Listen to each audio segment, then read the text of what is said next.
Do you know why the Citicorp building has a sloped roof? Coming up on Architecture Codex. Architecture Codex. If you want to see more, subscribe.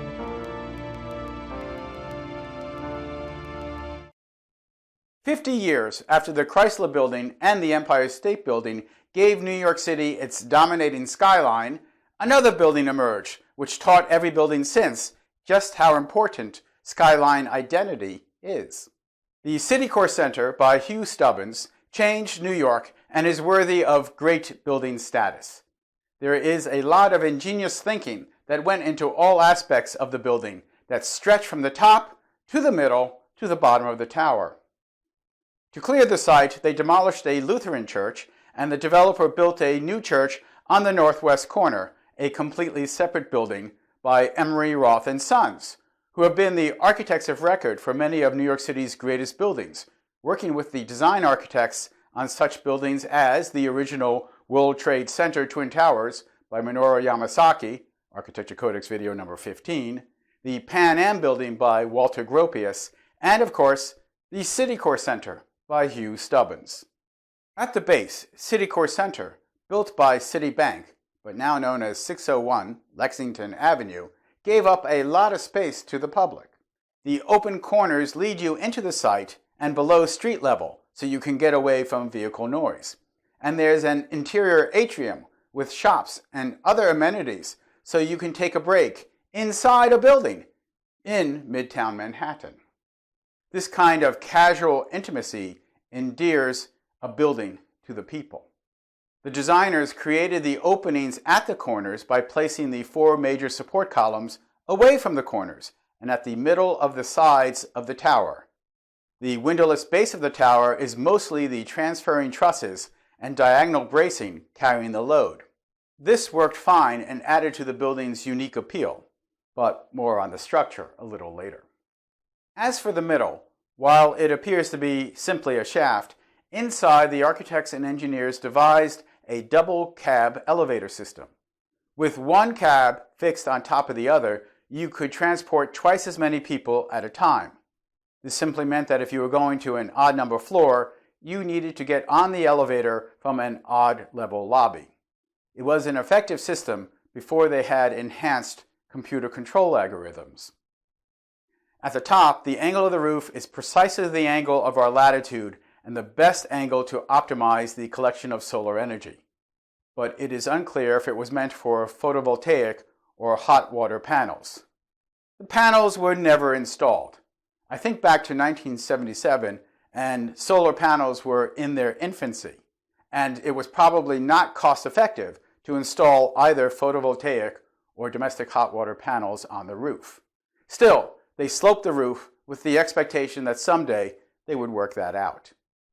All this was a response to the energy crisis of 1973, when OPEC nations decided to limit production after the U.S. supported Israel during the Yom Kippur War, which was started when Egypt and Syria invaded Israeli territory.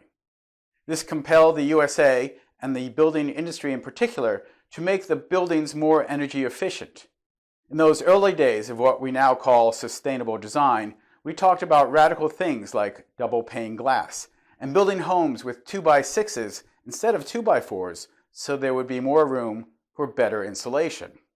This radical thinking is now basic building code, and passive solar design was at the forefront of this effort.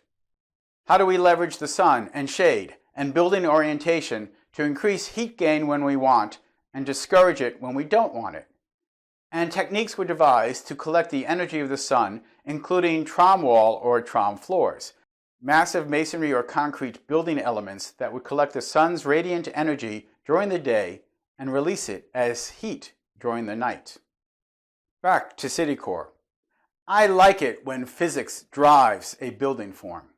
I think the angle of the Citicorp roof being sloped for the sun is inherently beautiful, even if you do not appreciate how it came to be.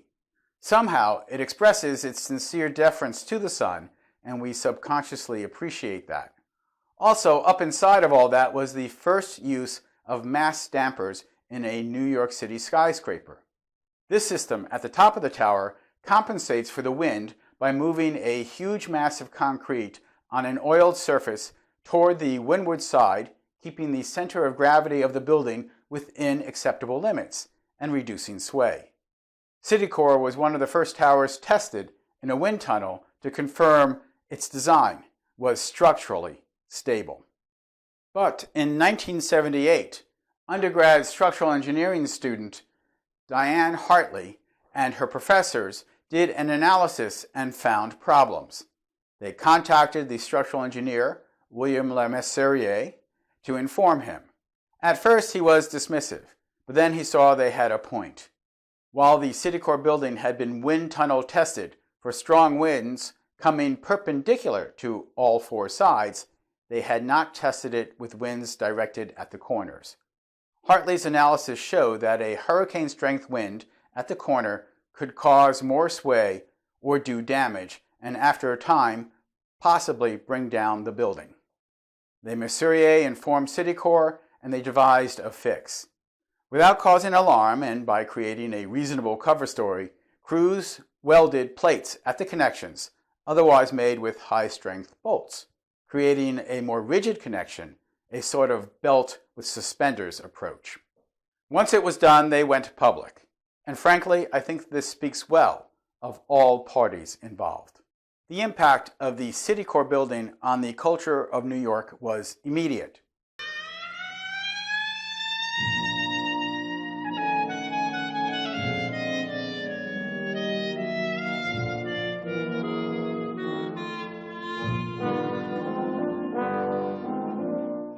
Just 2 years after it opened, we see it in the logo for the movie Manhattan, made in 1979 by Woody Allen.